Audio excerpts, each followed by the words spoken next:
Welcome to This Daring Adventure podcast, where we work on bridging the gap between where we are and where we want to be in order to live a bigger and bolder life. In this podcast, we will provide inspiration, tips, and skills you need to make your life the adventure you want it to be. Here's your host, mindset mentor, and life coach, Trista Gurton.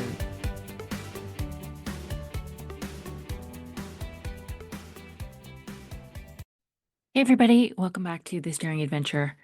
So today I wanted to talk about motivation versus discipline and the real secret to moving yourself forward and creating what you want. I know that almost every single woman I coach brings this up at some point. It's motivation, or more accurately, the lack of it. And they say, if I could only feel more motivated, I'd finally start that business, or I'd leave that job, or I'd speak up, I'd stop people pleasing, I'd finally go after that big dream that won't leave me alone. Does that sound familiar? And so if that's you, then stay with me here, because what you think is a motivation problem probably isn't. And what you need isn't more motivation, it's something way more powerful. So let's get into it. Let's look at why you're not motivated and why that's not a problem. Motivation is a feeling. It's great when it shows up, right? You feel inspired, lit up, you're on fire, and then 3 days later, life happens. You're tired, your kids get sick, you get criticized, you have a fight with your partner, and boom, you think something's wrong with you because you're not motivated anymore. But motivation is unreliable by nature. It's not designed to be your fuel. We all think it's supposed to be, but we don't want to wait for motivation, right? We have to move ourselves forward by taking action. And then that's how you create your motivation. So you don't wait for motivation. You generate it by doing, even when you don't feel like it. And this is where discipline comes in, because discipline isn't a punishment. It's basically a love letter to your future self. Yes, we hear discipline and immediately we think restriction, boot camp, no joy. But let's flip that. And I think this is an important shift. Discipline is choosing what you want most over what you want now. I'm quoting Tony Robbins here, and he says, people are not lazy. They simply have impotent goals. That is, the goals do not inspire them. And this is where so many women in midlife get stuck, right? They've been living everyone else's dream. They've been raising the kids, they've been supporting the spouses, they've built those careers, they've taken care of their parents, they're playing nice, they're being reliable, good, all the things, nice, kind, whatever you have. But what about your dreams? It's okay to want more. That's not selfish. That is your life calling you. Now, discipline is how you honor that call, how you honor that voice, how you honor that desire, that nudge inside of you. It's how you build self-trust.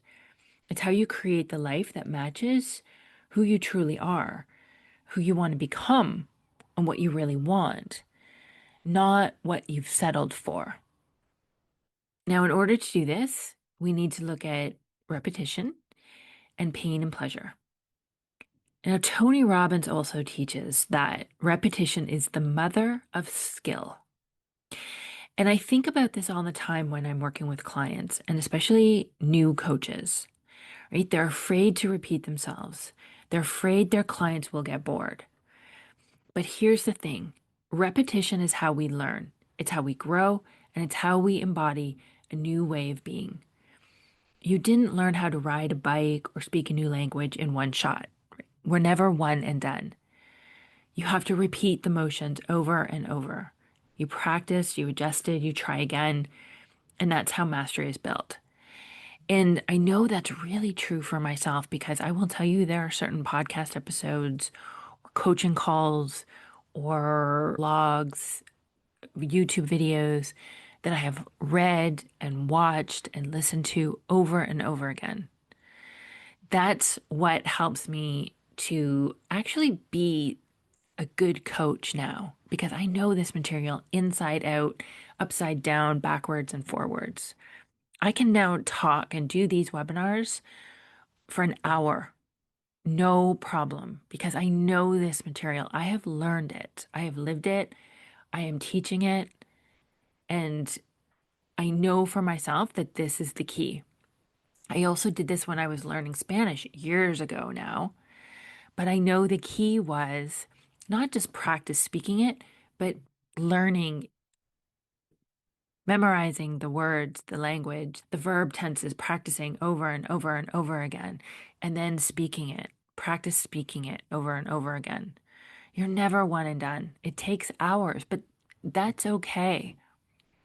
And this applies to how we think as well. Because if you're practicing negative self talk and these thought loops, you're training your brain to be great at it. And your brain loves that because it's easy. So you build these well worn neural pathways and you build these beliefs because you keep thinking the same thoughts over and over again. And then if you're practicing avoidance or overthinking, guess what? Those are the skills you're building as well. Your brain is always learning. So the question is, what are you teaching it? And then another really interesting idea is that success comes from learning how to use pain and pleasure instead of having pain and pleasure use you, which is really interesting because I always say you have to manage your mind or it will manage you. And so this is basically in the same vein as that. We really want to use that pain and pleasure, which is a part of our brain's motivational triad, right? Seeking pleasure, avoiding pain, and being as efficient as possible. And then we are taking control. We are managing ourselves. When you associate pain and pleasure with what you link them to, shapes your behavior. Most people aren't driven by actual outcomes, but by what they believe will cause them pain or pleasure. Do you associate showing up online with humiliation, speaking up with rejection? Then it's no wonder you're not doing those things. You've wired your brain to avoid them. We only start to shift these when we start linking pleasure to growth, to risk, to consistency. When you link pain to staying stuck, giving up on yourself, not going after what you want, not growing, or missing out on the life you truly want, then that's when we start to move ourselves forward. Now, Earl Nightingale said something that I really appreciate. He said, success is the progressive realization of a worthy ideal. So it's something that you really want, something that is important to you. That means if you're taking even the tiniest steps towards the life you actually want, you're already successful. You don't need to be perfect. You don't need to do it all today. You don't have to have it all figured out. You just need to decide, what's my worthy ideal?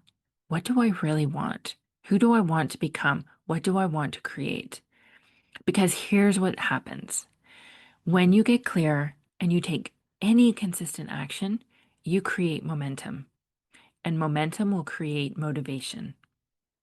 So here are 3 practical steps to get unstuck starting today. Let's make this really practical for you. I want to give you 3 things you can do right now to stop waiting and start moving forward. First, write down your worthy ideal.